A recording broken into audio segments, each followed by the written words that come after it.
2022 সালের ডিসেম্বর মাসে আফগানিস্তানের যে সরকার তারা একটা নির্দেশনা জারি করে নারীদের ঘরের বাইরে চলাফেরার ব্যাপারে একটা নিষেধাজ্ঞা।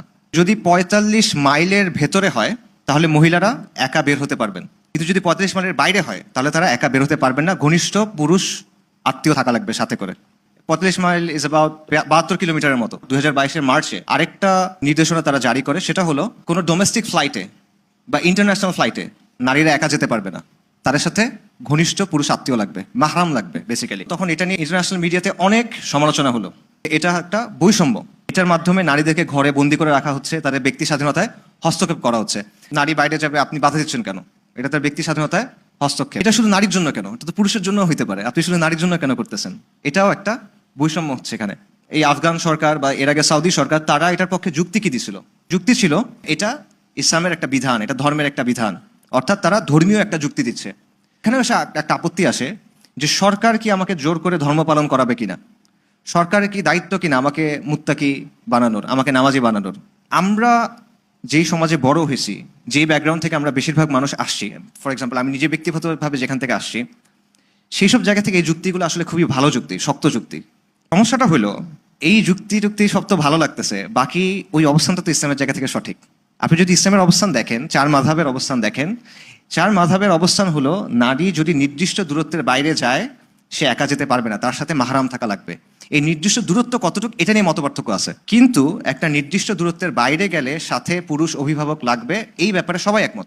এখন সমস্যাটা কোথায় হচ্ছে দেখেন, আমার সমাজ, আমার শিক্ষা, আমার সংস্কৃতি, যেভাবে আমি বড় হয়েছি, আমার মূল্যবোধ, এটা আমাকে বলতেছে যে এগুলা ব্যক্তি স্বাধীনতা বিরোধী, এটা বৈষম্য হচ্ছে। অন্যদিকে আমি আবার বিশ্বাস করতেছি যে আমি মুসলিম, ইসলাম চিরন্তন, ইসলাম কিয়ামত পর্যন্ত আসছে, সবার জন্য আসছে, ইসলাম যেটা বলে সেটা অবশ্যই সঠিক। দুটা তো মিলতেছে না। ইসলাম যদি সঠিক হয় তাহলে এই অবস্থানও সঠিক, যদি এই অবস্থান সঠিক হয় তাহলে আমি এতক্ষণ যেগুলো বললাম সেগুলো কি হলো? এই জায়গায় দেখেন আপনি সংঘাত হচ্ছে। ইসলামের যে অবস্থান আর আমাদের বিল্ট ইন যে অবস্থান বা আমরা যে অবস্থান নিয়ে বড় হচ্ছি, এটার মধ্যে মিলতেছে না। আমরা কতগুলো জিনিসকে সঠিক বলে ধরে নিছি, মানবাধিকার, নারীবাদ বা নারী অধিকার, মুক্ত চিন্তা, ব্যক্তি স্বাধীনতা, গণতন্ত্র, এরকম অনেক বিষয় আছে যেগুলো আমরাকে বিনা প্রশ্নে সঠিক বলে ধরে নিছি। আবার আমরা ইসলামকেও মানতেছি। তো যখন আমরা দেখতেছি কেউ এসে প্রশ্ন করে যে আসলে ইসলামের মধ্যে কি এগুলো আছে, ইসলামের সাথে এগুলো কি মিলে, যেহেতু আপনি এগুলোকে সঠিক বলে ধরে নিছেন, যদি না উত্তর দেন তখন কি হয়?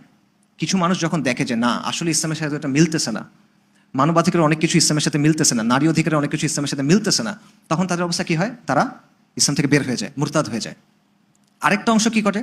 তারা বলে হ্যাঁ সব ইসলামের মধ্যে আছে, এগুলোও ভালো, ইসলামও ভালো, যেহেতু দুটোই ভালো তার মানে দুটোই এখানে আছে, কিন্তু এটা বললে তো হবে না, এটা আপনার মিলাইতে হবে। মিলানোর জন্য তখন তারা কি করে? তখন তারা ইসলামের নতুন নতুন ব্যাখ্যা করে, সালাফুস সালিহিনের ব্যাখ্যা থেকে সরে গিয়ে, কোরআন এবং সুন্নাহর অবস্থান থেকে সরে গিয়ে নানা ধরনের যুক্তি তর্ক এই সেই দিয়ে নানা ধরনের ব্যাখ্যা করে। মডারেট বলেন, মডার্নিস্ট বলেন, এই জিনিসপত্রগুলো এটার জন্য তৈরি হয়। সমস্যাটার গোড়াটা একটা জায়গায়, আপনি সংঘর্ষটা বুঝতেছেন না এবং আপনি শুধুমাত্র ইসলামকে ধারণ করার মধ্যে সন্তুষ্ট হতে পারতেছেন না। আপনি অলরেডি আধুনিকতা থেকে আসা বিষয়গুলোকে চিরন্তন সত্য হিসেবে মেনে নিছেন এবং ওটার সাথে ইসলামকে মানানোর চেষ্টা করতেছেন। একটা ছোট একটা ছাঁচ আপনাকে আধুনিকতা দিছে, আপনি চাচ্ছেন ইসলামটাকে এটার মধ্যে রাখতে, এটা আপনি রাখতে পারবেন না, তাই ইসলামকে কাটতে হচ্ছে। করার কথা উল্টাটা, আপনি ইসলামটা সঠিকভাবে বোঝেন, এটা দিয়ে আধুনিকতাকে জাজ করেন। আধুনিকতা সবই খারাপ এটা আমি বলতেছি না, কিন্তু আপনার মৌলিক অবস্থানটা সঠিক হইতে হবে, আপনার বুঝতে হবে কোনটা সমস্যা। তা না হলে এই দুটো জিনিসের একটা হবে, ইদার সে দিন থেকে বের হয়ে যাবে, মুরতাদ হয়ে যাবে, অথবা সে দিনকে বিকৃত করবে, গোমরাহ হয়ে যাবে।